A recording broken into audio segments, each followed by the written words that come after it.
Hey everybody, welcome back to Pushing Pixels. I'm your host, Sam Mestis.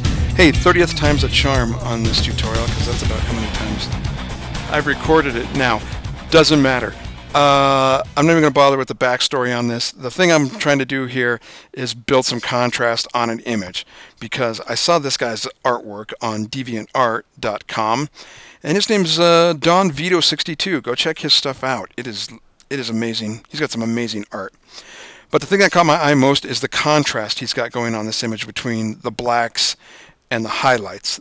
They're pretty broad, and I really like all the skin detailing and shadowing and stuff like that. And I did a tutorial kind of similar to that. It just happened to have this one command within this tutorial, and it looked good, and I think I got it figured out, and I'm going to show you on a piece of artwork of mine. Let's go to Photoshop. Now, I have this painting I've done.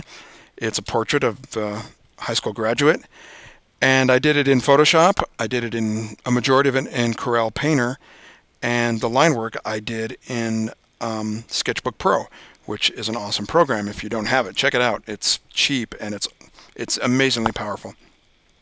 So anyway, the thing I really want to do with this image is give it some contrast. Now, that was the original image, and the thing I really want to do is sort of add some blacks and stuff like that, and give the shadows a bit more work. So what I did was I have my flat image, because I'm done with this, and I'm going to duplicate my flat image, Command J, and then I'm going to take that new layer, duplicated, and desaturate it, Command Shift U, and that will take the color out of my image.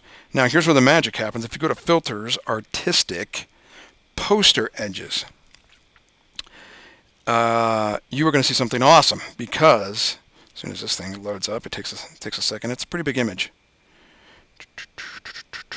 Come on, it's not that big. Here it comes. And let me zoom out a little bit here, and you can kind of see what the filter does. Now, I know from this image I've set my thickness to 10. My edge intensity to 1, and my polarization to 2, and this is the sort of result I get. And if I hit OK, it will apply that filter to that black and white layer.